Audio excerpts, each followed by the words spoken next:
defesa do ex-ministro da Justiça, Anderson Torres, pediu à Procuradoria-Geral da República que arquive o inquérito aberto contra ele no âmbito dos atos do 8 de janeiro. O ex-secretário de Segurança Pública e do Distrito Federal é investigado por omissão naqueles ataques aos prédios da Praça dos Três Poderes. Os advogados dele alegam que ele não recebeu qualquer relatório da inteligência alertando para o risco de invasão antes de viajar para os Estados Unidos.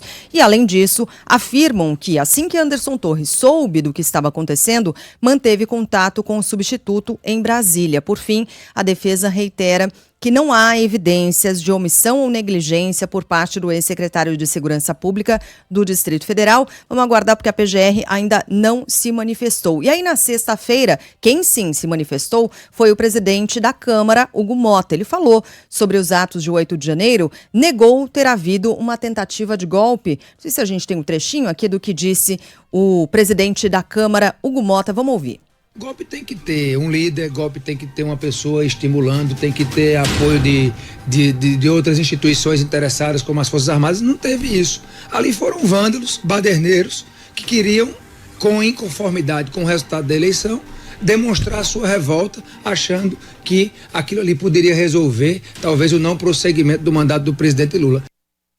Reações a essa fala de Hugo Motta, JP? Várias, viu, Sheila? Várias reações aqui na capital do país, porque essa declaração, segundo alguns parlamentares da base aliada, acontece em um momento de pressão, né? Aliados do ex-presidente Jair Bolsonaro querem que a Câmara avance com aquele projeto de anistia aos condenados por esses atos do 8 de janeiro de 2023. E por isso, né, diante dessa possibilidade de perdão aos envolvidos, de eventualmente restringir punição apenas ao crime de depredação do patrimônio público, essa situação repercute. A gente teve, por exemplo, deputados e senadores da base rebatendo essas falas de Hugo Motta. A senadora Elisiane Gama, que foi a relatora da CPMI, disse que depois de 5 meses de análise e investigação, ouvir isso é duro e que sim, houve uma tentativa de golpe que Jair Bolsonaro seria o organizador. O líder do PT na Câmara, o deputado Lindbergh Farias, disse que esse ato foi a última tentativa da direita e que os comandantes do Exército e da Aeronáutica não aceitaram entrar na trama e, por isso, essa situação não avançou. Então, essas foram as principais repercussões. A gente teve, obviamente, outras pessoas também criticando esse projeto relacionado à anistia e relacionando essa anistia também ao projeto que muda a lei da ficha limpa.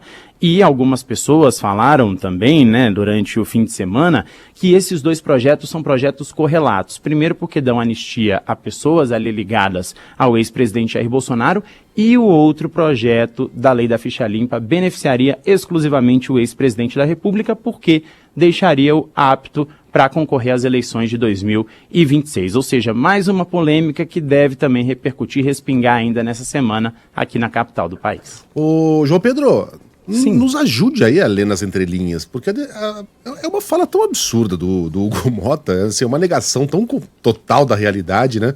Tem que ter líder, tem que ter... Tem líder, vários líderes.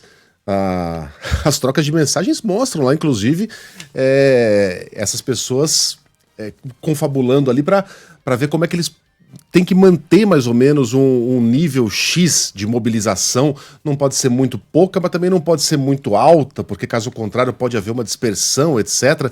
Eles estavam controlando aquilo como quem controla o som do volume de um rádio. Então tinha tudo isso. Tinha participação das Forças Armadas, muita participação, como a gente sabe. Uma das forças topou embarcar no golpe.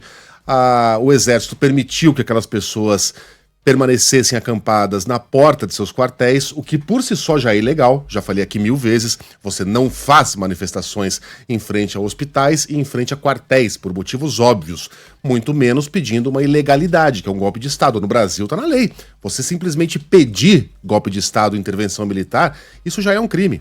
Ou seja, houve tudo isso que o Hugo Motta falou que tem que ter para tentativa de um golpe de Estado. O que há por trás dessa declaração? Ele realmente está querendo levar adiante o projeto de anistia ou está dando um sustinho no governo? Porque o PT não conhece o Hugo Motta, né? Ele é um político jovem. O Lula não faz a menor ideia de como seja o Hugo Motta no trato pessoal, ainda não conversaram. Está querendo mostrar que a conta vai sair cara, digamos assim, para o governo. O que tem por trás dessa declaração? Pois é, Megali, esse ponto é um tanto quanto delicado, né? Lembro que na última terça-feira, quando a gente entrevistou o Hugo Mota, ele falou que caso esse projeto tenha apoio ali dos partidos, né, interessados e de parlamentares interessados, ele vai colocar em reunião, né, para discutir, e se for decidido assim, será sim pautado também ao longo desse primeiro semestre. Só que esse ponto, obviamente, né, preocupa o governo, querendo ou não preocupa o governo diante exatamente disso que você falou. E é um detalhe interessante a gente analisar essa situação, principalmente do que pode acontecer daqui para frente, porque é cobrar uma fatura um tanto quanto pesada para o governo e, teoricamente, também dá um pouco mais de poder para parlamentares de centro que podem, eventualmente, derivar à direita, né? Isso é o que dizem algumas fontes do Congresso Nacional. Então, a gente está acompanhando esse trecho. Uma das principais declarações de Hugo Mota que repercutiu foi de que não foi uma tentativa de golpe, né? Estou abrindo aspas aqui para ele. Foi uma agressão às instituições sem coordenação política suficiente para caracterizar um golpe, fecha aspas. Alguns parlamentares que eu vi no fim de semana disseram que não tem diferença nenhuma entre o que ele disse e o que de fato é uma tentativa de golpe de Estado. Então, por aí a gente já tira como está o clima aqui na capital do país.